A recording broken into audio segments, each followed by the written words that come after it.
The White House press room was packed to capacity. The air buzzed with tension as reporters from all over the country gathered, their notebooks open, microphones poised, and cameras rolling.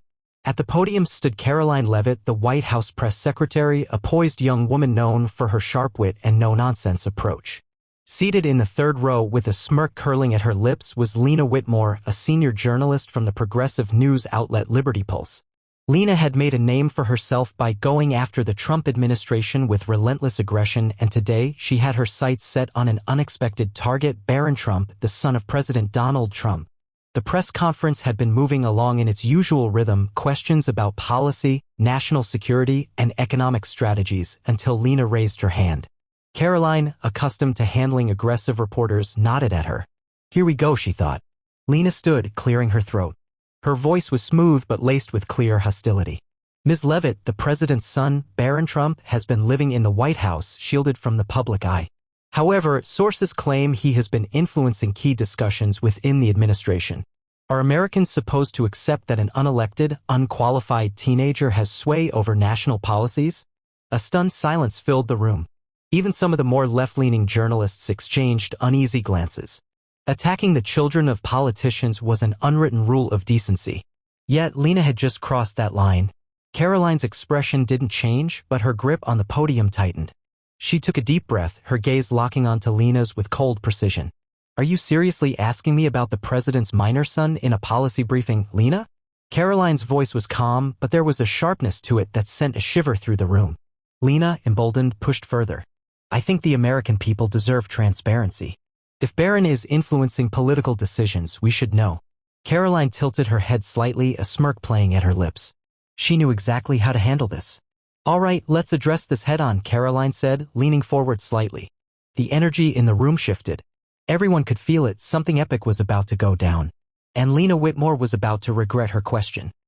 The silence that followed Karoline Leavitt's response was deafening. Even the most hardened journalists in the room seemed to hold their breath, waiting for what came next. Lena Whitmore, however, remained defiant, her chin lifted as if she had just delivered the most groundbreaking question of the century. Karoline exhaled slowly, gripping the sides of the podium. Her sharp blue eyes locked onto Lena's with a steely intensity. When she finally spoke, her voice was even and controlled, but the undertone carried a force like a brewing storm. Lena, I find it incredibly ironic that the same journalists who screamed about protecting the privacy of the Obama and Biden children are now trying to drag a minor into political discourse simply because his last name is Trump. A few nods from the room. Some journalists shifted uncomfortably in their seats. The hypocrisy was undeniable. But Karoline wasn't done. Let me make this clear to everyone in this room and to every so-called journalist watching this at home. Barron Trump is a 19-year-old college student, not a policymaker. He does not hold a government position. He does not sit in on classified briefings. He does not advise his father on matters of national security. Lena opened her mouth to interject, but Karoline lifted a finger, effectively shutting her down. I let you ask your question, Lena. Now you're going to listen to the answer. The room tensed. Even the most liberal reporters couldn't deny that Karoline was in control now. We've seen this tactic before.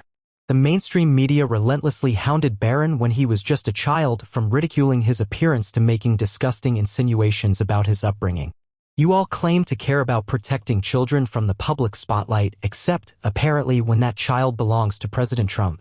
Karoline paused, letting the weight of her words settle over the press room. The silence was thick and heavy. Lena shifted uncomfortably, her confidence faltering. Let me ask you this, Lena, Karoline continued, her voice cool as ice. Where was your righteous indignation when Hunter Biden, a full-grown man with a direct influence on government dealings, was exposed for his corrupt business practices? Where was your outcry when his emails surfaced showing direct involvement with foreign powers? Or does journalistic integrity only apply when the target's last name is Trump? A murmur rippled through the crowd. Some of Lena's fellow reporters glanced at each other, clearly debating whether or not to step in. But none did. Karoline let the question hang in the air, her gaze never leaving Lena's. The once bold reporter now looked visibly shaken. The press secretary leaned forward slightly, delivering the final blow. If you think smearing a teenager will win you credibility, you're in the wrong business. Maybe it's time to focus on real journalism instead of launching petty attacks on someone who has done absolutely nothing wrong. A single clap sounded from the back of the room. Then another. And another. It grew into a soft but noticeable applause. Lena's face flushed red. She looked around, realizing that even some of her own colleagues weren't backing her up. She had walked into this press conference thinking she could deliver a headline-making gotcha moment. Instead, she had just been publicly humiliated by the very woman she sought to undermine. And Karoline wasn't finished yet. Lena Whitmore's hands were clenched into fists at her sides, her face flushed with humiliation. The murmurs in the press room weren't just background noise anymore. They were daggers piercing through her confidence. She had thought she would corner Karoline Leavitt, force her into a defensive stance, and craft a viral moment that would set the news cycle on fire. Instead, she was the one on fire, and not in a good way. Still, she wasn't ready to give up. With a shaky breath, she forced a smirk, masking her wounded pride. Regain control, she told herself. Ms. Leavitt, it sounds like you're avoiding the real question. Lena shot back, her voice quivering slightly but still laced with arrogance. If Barron Trump truly has no influence, why are there reports that he's been seen in closed-door meetings with his father? The public has a right to know. Karoline held up a hand, cutting her off. I'm going to stop you right there, Lena. The authority in her tone froze Lena mid-sentence. You don't get to disguise your baseless insinuations as the public's right to know. What you're doing isn't journalism. It's harassment. Lena's jaw tensed. She could feel every eye in the room on her, watching as she crumbled under the weight of Karoline's words. Karoline didn't even blink as she continued. You claim there are reports. Well, where are they? Who wrote them? What sources do they cite? Or is this just another case of the media throwing mud at the wall and hoping something sticks? Lena's mouth opened, but no words came out. Karoline tilted her head slightly, pressing her advantage. I'll save you the trouble. There are no credible reports. None. Zero. The only thing being reported today is the absolute disaster of a question you just asked. A few chuckles rippled through the room. Even some of Lena's peers, reporters who had sparred with Karoline before, were shaking their heads in silent amusement. Lena felt her face burn hotter. But Karoline wasn't done. You know what the real story is, Lena? It's how the media has spent years hounding and harassing Barron Trump for no reason other than the fact that he was born into a family you don't like. Karoline's voice turned ice cold, her expression unreadable. You all were silent when he was ridiculed as a young child. You were silent when late-night hosts made disgusting jokes about him.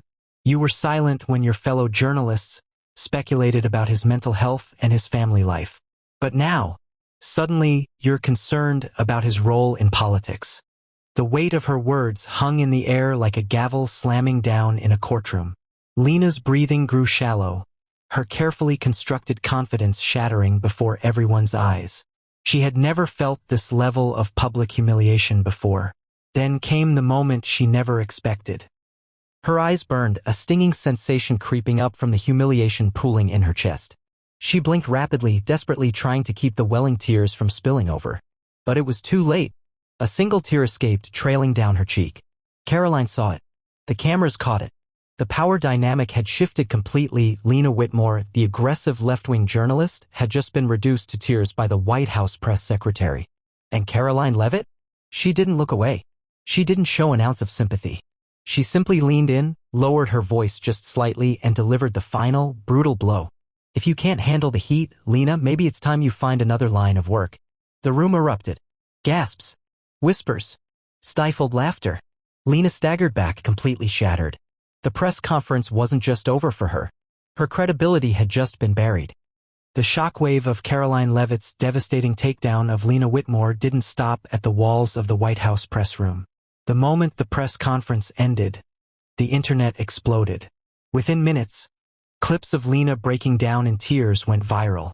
Hashtag Lena Meltdown and hashtag Karoline Owned Lena began trending on X, formerly Twitter.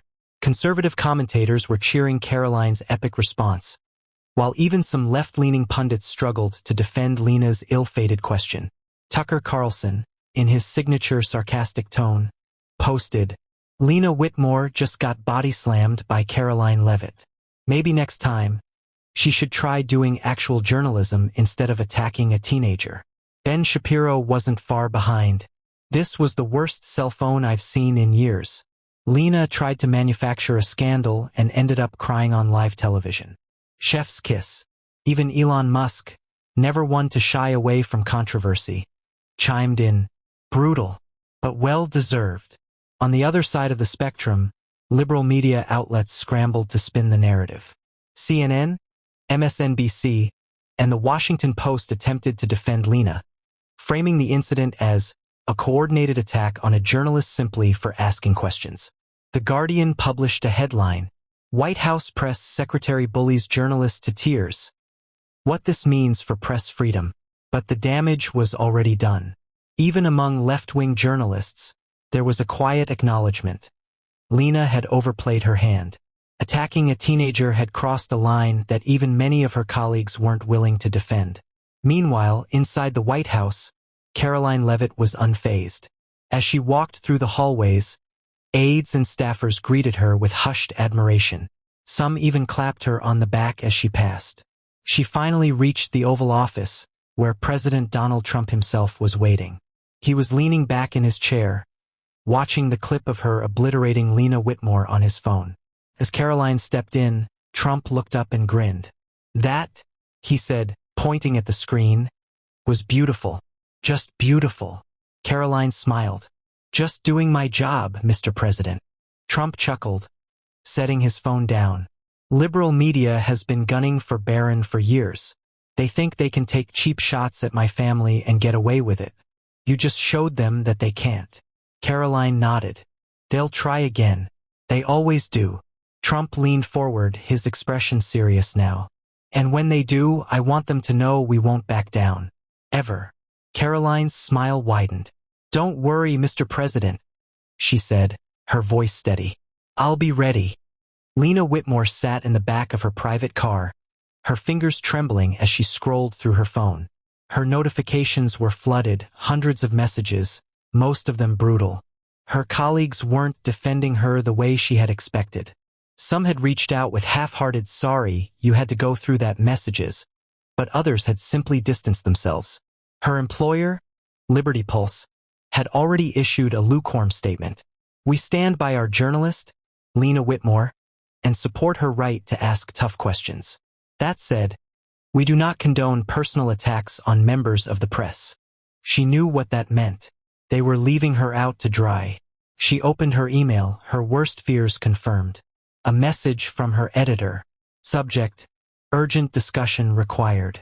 Lena, due to recent public response, we need to have a discussion regarding the incident at today's press briefing. We value your contributions, but we must consider the optics moving forward.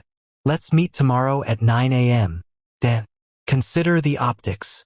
She sank back into her seat, pressing a shaking hand to her forehead. Her career was on the line. The media frenzy. On cable news, the fallout was in full swing. Fox News hosts mocked her relentlessly. CNN tried to spin it as an attack on journalism. But even their anchors struggled to keep a straight face while playing the clip of Karoline shutting Lena down.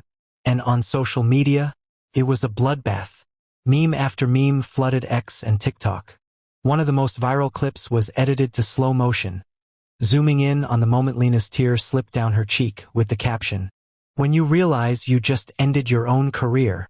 Another had Karoline as a gladiator, standing over a fallen Lena with the words, "Flawless victory." Even former liberal allies were distancing themselves. An op-ed in The Atlantic, written by a well-known leftist journalist, shocked readers. Lena Whitmore made a grave mistake today, not just in her question, but in her complete lack of preparation for the backlash. If you aim for the king, you better not miss. In this case, she aimed for a teenager and still managed to lose. Lena's phone buzzed again. Another text from her producer at Liberty Pulse. Lena, let's talk before the morning meeting. Things aren't looking great. Call me. Her stomach churned. She knew what that meant. She wasn't just at risk of losing credibility. She might lose her entire career. Inside the White House, Karoline Leavitt sat in her office, reviewing the headlines. Aide after aide had come by to congratulate her. But she wasn't celebrating. To her, this was just another day. She picked up her phone and scrolled through a few clips of Barron Trump at recent events. A young man who had been dragged into the spotlight against his will, constantly under scrutiny simply because of his last name. She had done the right thing today. She had drawn a line in the sand. And next time, she'd be ready to do it all over again.